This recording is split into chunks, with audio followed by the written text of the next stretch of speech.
For the final two questions of this paper, we are very much stepping up into difficult territory.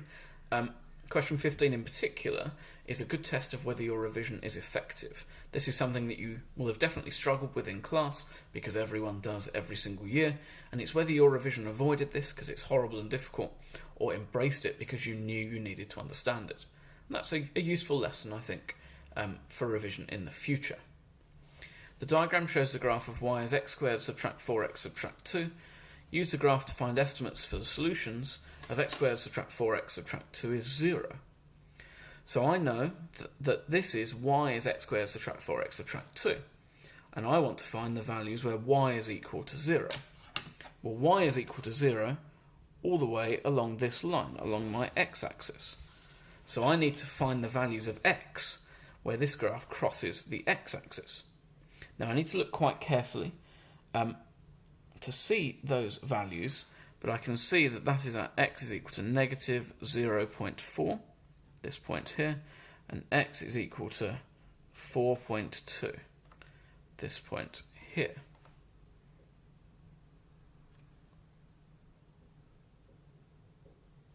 In fact, I look at, 4.4 is what I mean. So you can all make mistakes just looking at a graph and being overexcited. 4.4, 2 squares and each square is 0.2. The next part is slightly more difficult though. X squared subtract 4x subtract 6 equals 0.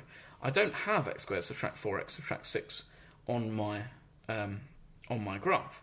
So what I need to do is do some operations to both sides so that my left-hand side is x squared subtract 4x subtract 2. So I'm going to add 4 to both sides. That gives me x squared subtract 4x subtract 2 is equal to positive 4. So now I need to find the values of my graph where y is equal to 4. So again, I take my ruler, I draw a line at y is equal to 4, and I look for my two x values. Now I see one of my x values is negative 1.1, the other one of my x values looks to be at 5.1. There was a tolerance on this of plus or minus half a square, I believe. And I have my two solutions. Part B, use the graph to find estimates for the values of x that satisfy the simultaneous equations y is x squared subtract 4x subtract 2, x plus y is equal to 6. Now you should be thinking for simultaneous equations that the solutions are where those graphs intersect. Now this is a slightly weird one to draw, we're going to need to rearrange it, but that's actually what we've done here as well. We've just said where this graph intersects with y is 0, this graph intersects with y is 4. So, I need to be able to draw this line on my graph. I know that this is going to be a straight line, because there's linear power, or power of 1 for y and x.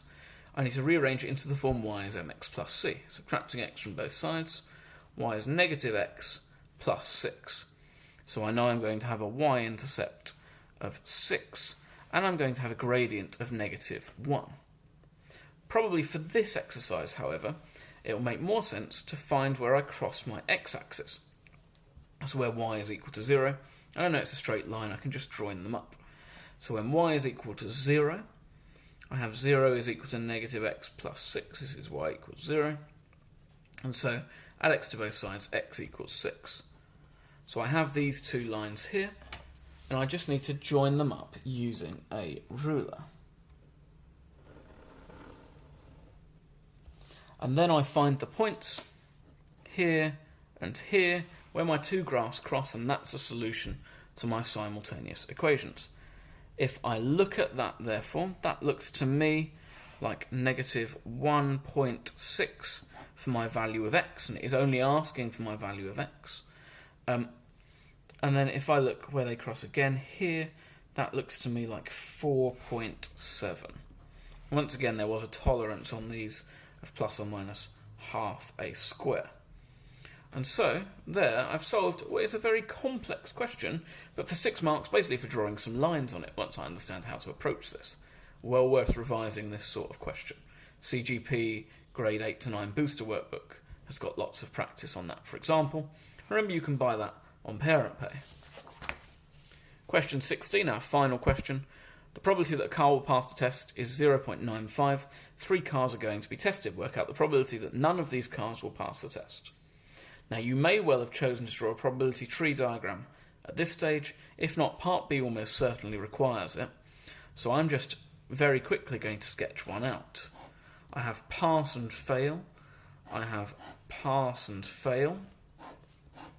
And once again, I've done the thing I always do of not really allowing space for my branches to expand.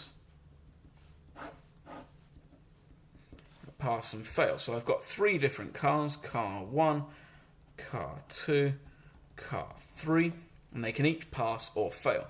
This will just, I'm not going to label it all up with probabilities now, but this will just help me a little bit to visualise what I'm doing. Probability that none of these cars will pass the test, fail, fail, fail. Well, if the probability it will pass is 0.95, the probability it fails is 0.05. These are independent events, so 0.05 in each case. So the probability that none of these cars will pass the test is 0.05 cubed. It's a non-calculated paper, so that can be quite difficult to work out. So I'm going to look to write 0.05 as a fraction. That's 5 over 100 cubed, or indeed, cancelling my 5s, 1 over 20 cubed. Makes my life a bit easier, because 1 cubed is just 1. 20 cubed, well, that's 2 times 10 times 2 times 10 times 2 times 10. Again, using my commutative trick, that's 1 over 2 times 2 times 2, 8, 10 times 10 times 10, 1,000, 8 times 1,000, 8,000. And I can leave it as 1 over 8,000. Could do long division to get your decimal. That got credit as well, but that's the easiest way to approach this, and it is only worth 2 marks. Part B, work out the probability that exactly 2 of these cars will pass the test. You must show you're working. So exactly 2 will pass. So that means either pass, pass, fail, or pass, fail, pass, that's a different setup, or fail, pass, pass. I can do any of those, any one of them. So because it's or, I'm adding those probabilities together. So I can look at this now. My probability of pass, pass, fail is 0.95 times 0.95 times 0.05. Pass, fail, pass is 0.95 times 0.05 times 0.95. And fail, pass, pass is 0.05 times 0.95 times 0.95. All 3 of those are situations, apologies, where exactly 2 of those cars pass the test. Now, looking at this, I've got 0.95 twice and then 0.05 in each case. So all of these, remember multiplication can be done in any order, all of these are exactly the same value. So I'm adding them together, so I've got 3 lots of 0.95 times 0.95 times 0.05. Once again, looking to simplify as much as possible because this is a non-calculated paper. And then I'm going to write this as 0.95, well that's 95 over 100, or 19 out of 20, 19 out of 20, 1 out of 20. That's helpful to me then, so I should really be writing equals in each case. That's helpful to me because I can significantly simplify this setup. I've got 3. We know that 20 times 20 times 20 is 8,000 from above. We've already done that one. So we just need to work out 19 times 19. Now we could do that by long multiplication. What I'm going to do is work out 20 times 19 and then subtract 19.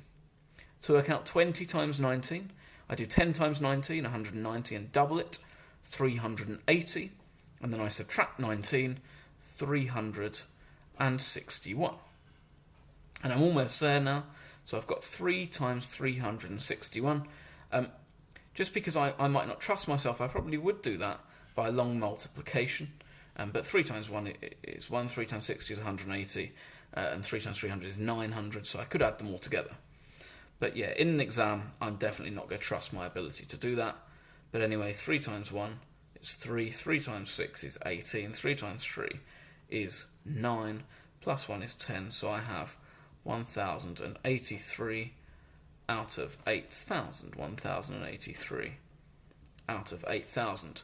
And again, if I want that as a decimal, I could do long division, but it's not asked for that as a decimal, so we're fine. I think that's quite a difficult question to put on a non-calculator paper, but we do need to be prepared for that to work really well, and that's the position that we find ourselves in. So I hope that was useful. As always, contact with your teacher or with me if you need any further assistance. Have a good day.